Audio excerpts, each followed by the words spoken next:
Dear friends, welcome to this channel. Friends, आज का यह जो करंट अफेयर है बहुत ही इंपॉर्टेंट होने वाला है, जिसमें कि पहला प्रश्न है हम सभी लोगों का। अंतर्राष्ट्रीय सरस्वती महोत्सव 2021 का आयोजन भारत के किस राज्य में हुआ?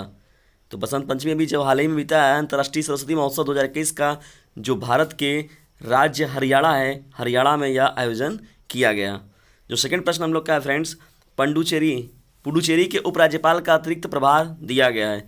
तो इसे दिया गया है डॉक्टर तमिलिसाई सौंदरराजन जी को, और ये जो है वो तेलंगाना की भी इस समय वर्तमान में गवर्नर हैं, और उन्हें ही यह अतिरिक्त प्रभार दिया गया है। जो थर्ड प्रश्न की ओर हम लोग बढ़ते हैं फ्रेंड्स, हाल ही में संयुक्त राष्ट्र पूंजी विकास कोष जिसे UNCDF की नई अध्यक्ष बनी है। तो इसकी जो नई अध्यक्ष बनी है वो प्रीति सिन्हा जी बनी है, जो ये भारतीय मूल की हैं। तो इन्हें ये बनाया गया है, संयुक्त राष्ट्र पूंजी विकास कोष UNCDF की अध्यक्ष बनाई गई हैं। डियर फ्रेंड्स, बढ़ते हैं अगले प्रश्न की ओर। जो चौथा प्रश्न हम सभी लोगों का है, हाल ही में कहाँ कंचोत त्यौहार मनाया गया, जिसमें एक एक्स्ट्रा लिख गया। तो हाल ही में कहाँ कंचोत त्यौहार मनाया गया है? तो यह जो मनाया गया है जम्मू कश्मीर में, यानी जम्मू कश्मीर के चिनाब घाटी में मनाया गया है। तो हाल ही में कहाँ कंचोत त्यौहार मनाया गया है? यह जम्मू कश्मीर के चिनाब घाटी में मनाया गया है। जो पांचवें प्रश्न हम लोग सभी लोगों का है, हाल ही में अभ्यारण्य लाइफ टाइम सर्विस अवार्ड 2020 जीता है। तो ये जीतने वाले जो बने हैं थियोडोर भास्करन जी को अभ्यारण्य लाइफ टाइम सर्विस अवार्ड 2020 से नवाजा गया है। बढ़ते हैं छठे प्रश्न की ओर।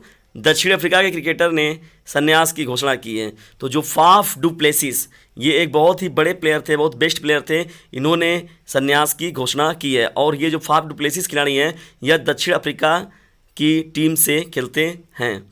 सातवें प्रश्न की ओर बढ़ते हैं फ्रेंड्स, हाल ही में मानव अधिकार परिषद की सलाहकार समिति के अध्यक्ष बने हैं।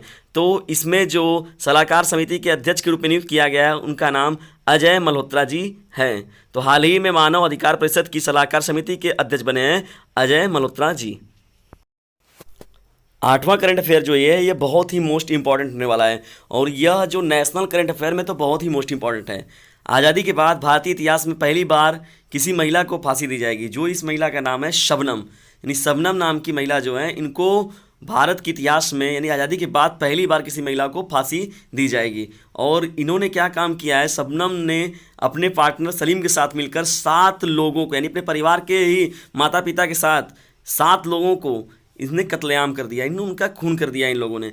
तो इनको वो मौत की सज़ा दी गई है। तो इनका जो सज़ा होगी वो मथुरा का जो फांसी बनाया गया है घर, वहाँ पर इन्हें फांसी दी जाएगी। एकमात्र जो बनाया गया है मथुरा में, वहाँ पर इन्हें फांसी दी जाएगी, जो शबनम नाम की। तो ये आपके करंट अफेयर के नाम से बहुत ही मोस्ट इंपॉर्टेंट वाला है, और ये GK GS के रूप में भी रहेगा कि आज़ादी के बाद कौन भारतीय इतिहास में पहली बार वो कौन महिला है जिन्हें फांसी की सज़ा दी जा रही है। तो उनका नाम शबनम है।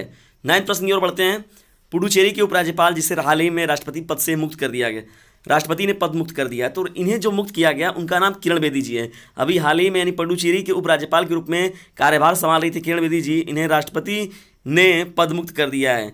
तो किसी कारण वहाँ की समस्याओं को देखते हुए, यहाँ जो CM वगैरह वहाँ के जो तालमेल ना बैठने की वजह से उन लोगों ने इनके खिलाफ, अभी वहाँ पर चुनाव भी होने वाले हैं पुडुचेरी में, तो वहाँ के उपराज्यपाल के रूप में नियुक्त थी किरण बेदी जी, जबकि राष्ट्रपति जी ने इन्हें पद मुक्त कर दिया है। जो बढ़ते हैं 10th प्रश्न की ओर, किस देश के परिवहन विभाग ने दुनिया की पहली उड़ने वाली कार को उड़ाने की अनुमति दी है? तो यह अमेरिका देश है। बढ़ते हैं 11वें प्रश्न की ओर। वाणिज्य की जूट बीज वितरण योजना शुरू की है। तो इस योजना को स्मृति ईरानी ने, केंद्रीय मंत्री जो हमारी स्मृति ईरानी है, उन्होंने इस वितरण योजना को शुरू किया है। 12th प्रश्न हम सभी लोगों का है, हाल ही में लॉन्च फ्रैक्चर्ड मोज़ैक पुस्तक के लेखक हैं। तो इसके जो पुस्तक के लेखक हैं सवर्णा राय, यानी सवर्णा राय जी फ्रैक्चर्ड मोज़ैक पुस्तक के लेखक हैं। बढ़ते हैं 13 प्रश्न की ओर। गुलाम नबी आज़ाद का कार्यकाल समाप्त होने के बाद राज्यसभा में विपक्ष के नेता कौन बने हैं? तो ये जो बने हैं कांग्रेस सीट से रहते हैं उम्मीदवार हैं मल्लिकार्जुन खड़गे जी, यानी मल्लिकार्जुन खड़गे जी जो हैं, इन्हें क्या किया गया है, राज्यसभा में विपक्ष के नेता के रूप में चुना गया है, और यह कांग्रेस सीट से रहते हैं। जो 14वां प्रश्न सभी लोगों का है, 14 प्रश्न, स्नैकपीडिया मोबाइल ऐप लॉन्च किया है। स्नैकपीडिया मोबाइल ऐप को केरल सरकार ने लॉन्च किया, यानी केरल राज्य ने स्नैकपीडिया मोबाइल ऐप को लॉन्च किया है। ये जो मोबाइल ऐप बनाया गया, यानी ऐसा ऐप है जिसमें कि स्नैक यानी सर्प को अगर सर्प काटते हैं तो उनके इलाज के रूप में उनके प्राथमिक चिकित्साएं क्या होनी चाहिए, उनसे कैसे बचना चाहिए, कैसे वो व्यवस्थाएं होनी चाहिए, कितने प्रकार के हमारे यहाँ सर्प हैं, कौन से जहरीले हैं, कौन से सही है, कौन से नुकसानदायक, कौन से नहीं है, तो ये पूरी की पूरी जो है इस मोबाइल ऐप के थ्रू हमें पता चलेगा और उनके इलाज के बारे में भी हमें पता चलेगा। तो ये स्नेक पीडिया जो मोबाइल ऐप लॉन्च किया है वो केरल सरकार ने किया है। वीडियो को अंत तक देखने के लिए आप सभी लोगों का हृदय गहराइयों से विनम्रतापूर्वक धन्यवाद।